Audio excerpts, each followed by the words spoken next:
Baiklah anak-anak, jadi hari ini kita bakal bahas mengenai teks negosiasi. Nah, minggu kemarin tuh kita udah bahas tuh mengenai surat resmi.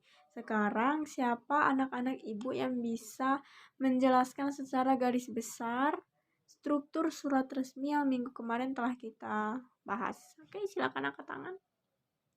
Nah, silakan Nabila. Oke, tepuk tangan untuk Nabila. Bagus sekali jawabannya ya. Tepat juga. Nah, untuk teman-teman yang lain, jangan sampai pelajaran minggu kemarin itu langsung kalian lupakan, tapi harus kalian selalu ulas dan kalian ingat terus. Dari materi teks negosiasi yang telah Ibu jelaskan barusan, apakah anak-anak ada yang ingin bertanya? Silakan. Oke, Yusuf, bagaimana nak? Oke, pertanyaan yang bagus sekali. Tepuk tangan dulu untuk Yusuf. Jadi Yusuf bertanya tuh, apakah teks negosiasi ini bisa digunakan dalam kehidupan sehari-hari? Gitu ya, Sub? Oke, Ibu jawab bahwa teks negosiasi ini adalah teks yang dapat atau tepat sekali untuk kita gunakan di kehidupan sehari-hari. Ada yang tahu alasannya apa? Oke, Niko silakan untuk alasannya. Tadi angkat tangan kan?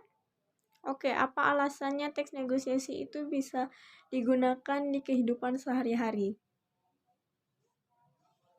Oke, tepuk tangan dulu untuk Niko. Bagus sekali ya, kok. Oke, jadi sekarang silahkan kalian keluarkan pena dan kertas. Nah, di sana kalian tulis tuh alasan mengapa teks negosiasi itu bisa digunakan di kehidupan sehari-hari. Jawabannya harus berbeda dengan jawaban yang disampaikan oleh Niko tadi, oke? Oke, anak-anak 5 menit dari sekarang ya. Nah, sudah semua? Kalau sudah semua, silakan dikumpulkan tugasnya. Nanti Ibu pilih acak untuk kalian membacakan tugasnya ya. Baiklah anak-anak, jadi hari ini kita bakal bahas mengenai teks negosiasi. Nah, untuk pembelajaran kali ini, kita bakal bagi 3 tahap, menjadi 3 tahap. Yang pertama, nanti Ibu akan menjelaskan secara umum mengenai teks negosiasi. Nah, setelah Ibu menjelaskan, kalian akan Ibu bagi menjadi beberapa kelompok untuk mendiskusikan urgensi dan bagaimana penerapan teks negosiasi di kehidupan sehari-hari. Yang terakhir, kita bakal bahas sama-sama hasil dari diskusi kelompok kalian dan kita bakal menyamakan atau menselaraskan pendapat kita masing-masing. Oke, nah sekarang Ibu akan membahas terlebih dahulu mengenai teks negosiasi. Baik anak-anak, jadi teks negosiasi itu adalah teks yang di dalamnya memuat kegiatan tawar-menawar antara satu pihak dengan pihak yang lain. Oke, adapun struktur penulisan teks negosiasi ini itu ada yang pertama orientasi. Orientasi ini berisi kalimat pembuka. Nah, dalam surat teks negosiasi biasanya berupa salam, assalamualaikum, selamat pagi, selamat siang, selamat sore gitu. Nah, kemudian permintaan. Permintaan ini isinya adalah hal apa yang ingin dibeli oleh pembeli. Jadi barangnya. Dia ingin meminta barang atau jasa apa, itu dicantumkan di bagian permintaan. Kemudian itu pemenuhan. Pemenuhan ini berisi kesanggupan hal berupa barang atau jasa dari penjual yang diminta oleh pembeli. Misalnya tadi di permintaan dia minta sepeda motor. Kemudian di pemenuhan dia menyanggupi ketersediaan sepeda motor tersebut. Sepeda motornya ada kok gitu.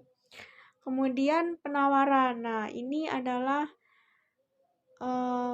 vital dari teks negosiasi karena teks negosiasi itu kan adalah proses tawar-menawar.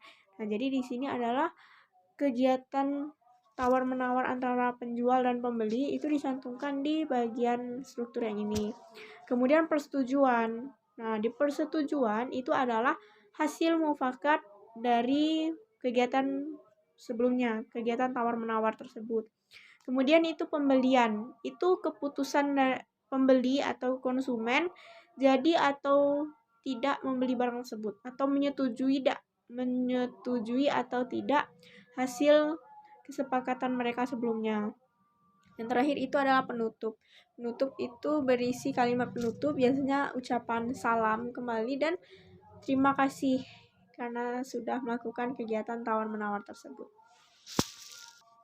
Nah, sekarang silakan kalian maju satu persatu ke depan dan ambil gulungan kertas ini satu orang satu. Nah, di sana sudah tercantum nama kelompok kalian. Ada 4 kelompok, kelompok salak, kelompok anggur, kelompok apel, dan kelompok jeruk. Nah, silakan sekarang duduk per kelompok. Oke, baiklah sekarang silakan kalian diskusi ke kelompok kalian masing-masing. Kalian buat satu contoh teks negosiasi yang biasanya digunakan di kehidupan sehari-hari dan nanti tolong kalian praktekkan di depan kelas bagaimana cara menegosiasi barang dengan tepat seperti yang dengan kaidah yang telah kita belajar tadi. Oke, setelah kalian berdiskusi, nanti kalian akan menjelaskan hasil diskusi kalian, mengapa kalian mengambil contoh tersebut. Oke, waktunya 15 menit dari sekarang ya. Bagaimana kelompok jeruk? Ada yang bisa Ibu bantu? Atau ada yang kurang ngerti di mana? Oke, aman ya. Kelompok salak bagaimana? Bisa terkendali? Ya, jadi kalian buat contohnya itu per struktur dari mulai orientasi sampai penutupnya. Oke? Paham? Oke. Ya, kelompok apel? Ya. Ya, begitu. Oke, sip, semangat. Kelompok anggur gimana? Oh, orientasi itu nak biasanya berisi salam aja bisa. Assalamualaikum, selamat pagi, seperti itu bisa. Kemudian misalnya selamat menunaikan ibadah puasa. Assalamualaikum, selamat menunaikan ibadah puasa. Itu juga bisa kita masukkan ke dalam orientasi kok. Oke, waktunya habis. Sudah semua pekerjaannya? Oke, kalau udah semua, Ibu minta satu dikumpulkan sama Ibu, satu untuk pegangan kalian untuk bahan presentasi di depan. Oke, terima kasih. Nah, sekarang dimulai dari kelompok jeruk dulu, kemudian setelah kelompok jeruk siap-siap kelompok salak. Oke, silakan kelompok jeruk maju ke depan. Oke, udah semua ya kelompoknya mempresentasikan. Nah, sekarang ada yang ingin bertanya mengenai pembelajaran kita hari ini? Oke, kalau nggak ada, berhubung waktu juga sudah habis, silahkan istirahat.